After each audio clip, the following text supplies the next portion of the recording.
So it's time for another update video. And for some reason, it's dark again, and I still haven't gotten a video, and it's 9 o'clock at night. And all my helpers have gone home, and I rode Detson early this morning. It was dark. So I don't think we're supposed to show like a movement video for this post. We're supposed to talk about our experiences and what what the competition means to us, what we've learned from this horse, and our experiences for the competition this year. And we only have maybe 10 days or so before we go back to West Virginia. So, it's, you got some of your dinner in your mouth. This is a video. Look nice. We only have a few days before we go back to the competition, so all the things that should be done are done. And basically what we have left in the last 10 days, the rest is up to the horse. I've done as much as I can do to prepare him for our show and for his new life. And we're standing by my truck because my phone is also dead and it's gonna die if I don't have it plugged in. So Detson's got his head in my pickup truck and he's standing here talking to me.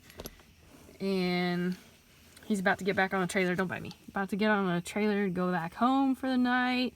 And he takes his dinner with him. He stands in the trailer and eats all day. Rides around with me. So whatever person gets this horse is gonna be super lucky.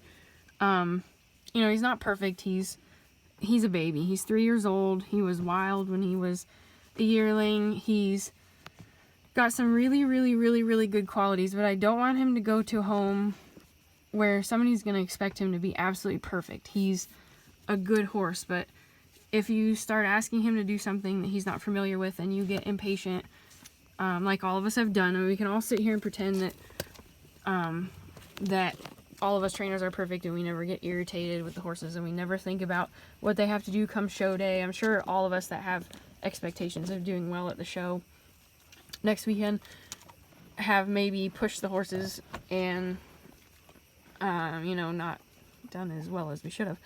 But if you get rough with him or ask him to do something quicker than his brain can process, he gets afraid. And I don't know if I really talked about what happened when I got bucked off.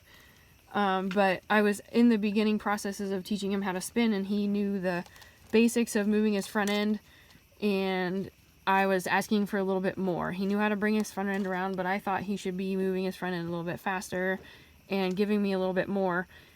And I don't even remember when was the last time I got dumped on a horse. And I try to be really careful, and I don't want to get thrown off, and I don't take a lot of risks with horses, and I don't think I took a lot of risks with this horse.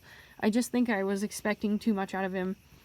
And I really can't even remember when the last time I got thrown off a horse was. It's been that long.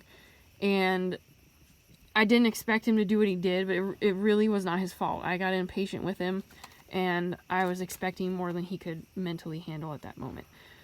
So I just want everybody to be aware that he didn't do anything wrong. And I don't want anybody to think, I wanted to be totally honest about what went on. And the horse didn't do anything wrong. I got impatient, and he just couldn't take it.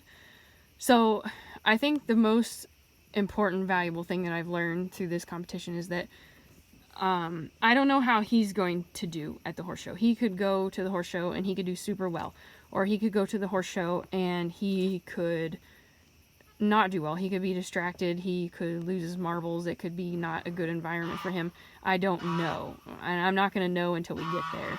And even though he's really quiet, and there are a lot of things I like better about this horse than Sansa, if he gets afraid of something, he reacts differently than her. He has that little bit of wild in there, and if he's never been a horse to be afraid of me on his back. He never did anything goofy. He's never run off with me. He was a pretty easy horse to break. But I took my time and I did a ton of groundwork because he was so quiet it seemed unreal. It seemed too easy. Like he was just too quiet. And when he started feeling better, he's still the quiet, good-natured horse that he is. He's standing here falling asleep all by himself out here by the truck. And he's really a good horse. He's really nice to be around. He's never ever tried to kick anybody, never tried to bite anybody. He's a very genuine, sweet, kind horse. But I don't want him to end up somewhere where someone's going to expect him to be perfect. I'm sure there's going to be something down the road he's going to be afraid of. And what I've learned from the experience the most is to have a little bit of empathy for the horse and don't worry about, show day quite as much. And I'm not saying I'm not worried about it and I don't want the horse to do well, because that's absolutely not true. I really want the horse to do well and I want him to win and blah, blah, blah. But if that doesn't happen, it doesn't happen. And if he just goes in there and does his best, I'll be thrilled. And if he doesn't, I'll still be thrilled, because you know what? When he goes home after our 100 days together, I don't have to worry about this horse ending up in a bad situation. I don't have to worry about this horse being sold to someone and they blame the horse for a problem they have and the horse gets dumped in the sale barn and who knows where he goes. I don't have to worry about that. And that is probably the most valuable part for me with this rescue, is when we pick these horses up, to me, they're just horses to me. They're a prospect, they're a project, it's fun. You want to do well with the horse and they're just horses. But after they come with you every day, I think it takes me like 15 or 20 minutes to drive to the barn every day. And he comes with me almost every single day. And then many a days he comes with me different places and he goes all over the place with me. And he's like a dog. He just gets in the truck and he goes with me everywhere I go. So toward that last couple weeks, you start thinking about, man, my horse is going to go home. And it doesn't hit you until the last couple weeks of this competition. And I don't need any more horses to adopt, and I don't need any more horses standing around, and I don't even ride my own show horse, so I can't justify adopting one of these horses. So at the end of this competition, the thing that I am most appreciative of is that this horse, no matter what, is not going to end up in a bad home. And even if he's not perfect, even if he is a 3-year-old and he gets afraid of some things and he's not perfect, although he is a really, really, really good trail horse, somebody's going to get themselves a really nice horse. So whether he does well in the competition or not, I've learned a lot of things and he's learned a lot of things, and not every horse is the same, and you cannot cookie cutter every horse, and not every horse can follow your program. So I've learned that sometimes you have to change your program even if you don't want to. So